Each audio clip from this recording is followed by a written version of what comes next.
Oke, bismillahirrahmanirrahim. Assalamualaikum warahmatullahi wabarakatuh. Alhamdulillahirrahmanirrahim. Kita masih diberi kesempatan, kekuatan, dan kesehatan dalam pembelajaran kali ini. Nah, dalam pembelajaran kali ini seperti biasa, di mata pelajaran akidah akhlak kita akan melanjutkan pembahasan dari bab selanjutnya mengenai taubat, taat, istiqomah, dan ikhlas. Nah, dari bab ketiga ini kita akan membahas dari 4 macam akhlak terpuji tersebut. Langsung saja mengenai penjelasannya kita simak bersama-sama.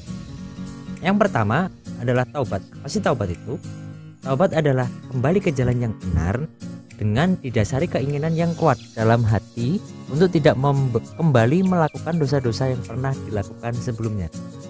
Jadi intinya taubat ini adalah kembali ke jalan yang benar dan tidak kembali melakukan dosa-dosa sebelumnya. Itu kuncinya. Yang kedua adalah taat. Apa sih taat itu? Taat adalah tunduk dan patuh terhadap segala perintah dan aturan yang berlaku. Perlu digarisbawahi, tunduk dan patuh terhadap apa? Terhadap aturan ataupun perintah. Itu adalah taat. Terus yang ketiga adalah istiqomah. Apa sih istiqomah itu? Adalah suatu perbuatan dan sifat yang senantiasa mengikuti jalan yang lurus, yakni jalan yang diridhoi Allah Subhanahu wa taala. Istiqomah ini adalah suatu perbuatan yang secara kontinu tidak terputus, di mana terus melakukan kebaikan di jalan Allah. Itu adalah istiqomah. Selanjutnya yakni ikhlas. Apa sih ikhlas itu? Ikhlas adalah niat mengharap ridho Allah semata dalam beramal. Nah, ini garis bawahnya atau kuncinya. Niat untuk mengharap ridho Allah dalam beramal atau melakukan suatu hal apapun yang berkaitan dengan kehidupan kita sehari-hari. Itulah ikhlas. Oke, lanjut. Selanjutnya mengenai jenis dan syarat taubat. Nah, ini ada beberapa jenis dan syarat-syarat untuk bertaubat. Yang pertama adalah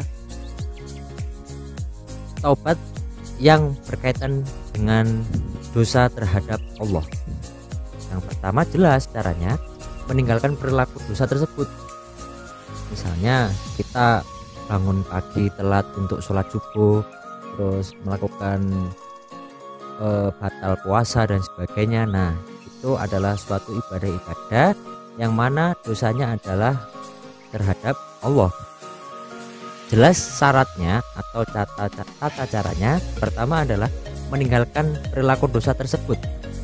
Yang kedua, menyesali perbuatannya, bisa dengan diawali dengan membaca istighfar, Astaghfirullahal azim, dan menyesali dengan benar-benar bahwa perbuatan tersebut adalah perbuatan yang salah.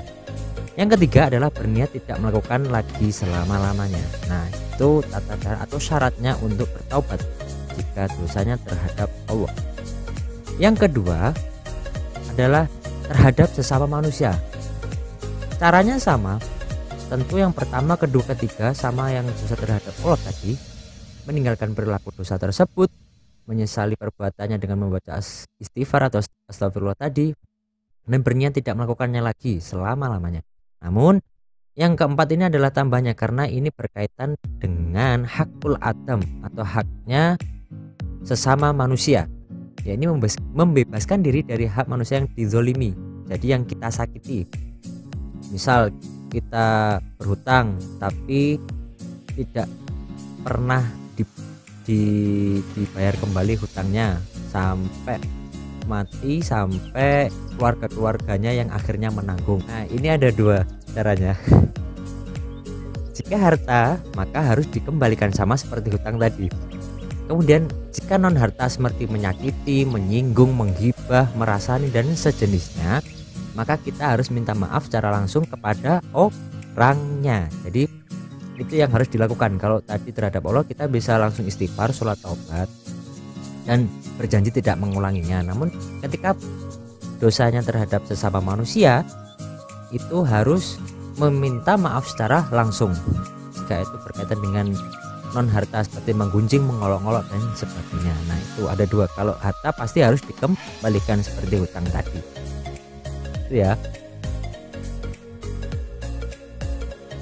Nah dari jenis dan syarat taubat ini kita tahu bahwasanya Allah itu sangat menyukai orang bertaubat dan orang yang mensucikan dirinya dari hal-hal keburukan. Bagaimana dalilnya? Innallaha yuhibbut tawwabina wa yuhibbul mutatahhirin. Yang artinya sesungguhnya Allah menyukai orang-orang yang bertaubat dan menyukai orang-orang yang mensucikan diri. Nah, dari sini jelas bahwasanya Allah memang sangat menyukai orang-orang yang bertaubat dan orang yang mensucikan diri. Dalil ini dikutip dari Quran surat Al-Baqarah ayat 222. Selanjutnya, nah ini adalah ilustrasi contoh di mana hal yang berkaitan dengan perbuatan taubat. Idealnya, contohnya Andre terlambat bangun pagi sehingga telat untuk melaksanakan sholat subuh, sehingga ia bertaubat dan berjanji untuk tidak mengulanginya. Nah ini adalah salah satu contoh taubat yang bisa kita temui atau biasa kita temui dalam kehidupan sehari-hari dan lain sebagainya. Oke, lanjut. Nah yang kedua adalah taat. Nah sudah kita bahas tadi di awal mengenai taat itu apa sih, tunduk dan patuh terhadap aturan ataupun perintah. Nah lanjut, siapa saja yang harus kita taati? Di sini dijelaskan ada beberapa hal ataupun orang yang memang harus kita taati. Yang pertama tentu kepada Allah Subhanahu wa taala. Karena kita diperintahkan oleh Allah untuk selalu beribadah, amar ma'ruf nahi mungkar, melakukan hal-hal yang baik dan menjauhi perkara yang buruk selama kita masih hidup. Yang kedua adalah Rasulnya, Nabi Muhammad SAW, Rasulnya Allah. Bagaimana hadis di sini ditegaskan, an Abi Hurairah an Rasulullah SAW annahu qol man ata'ani faqad ata'a Allah wa man asani faqad asallah. Dari Abu Hurairah, Rasulullah SAW bersabda, barang siapa mentaatiku sungguh dia telah mentaati Allah. Barang siapa bermaksiat kepadaku maka dia telah bermaksiat kepada Allah. Nah itu adalah ancamannya. Karena kenapa? Di awal kehidupan kita pun kita sudah bersaksi dalam dua kalimat syahadat, asyhadu alla ilaha illallah, saya bersaksi bahwasanya tidak ada Tuhan selain Allah. Dan itu melambangkan bahwasanya kita harus wajib menjalankan segala perintahnya dan menjauhi segala larangannya. Dan yang kedua adalah asyhadu alla ilaha illallah wa asyhadu anna Muhammadar Rasulullah, dan saya bersaksi bahwa Nabi Muhammad adalah utusan Allah.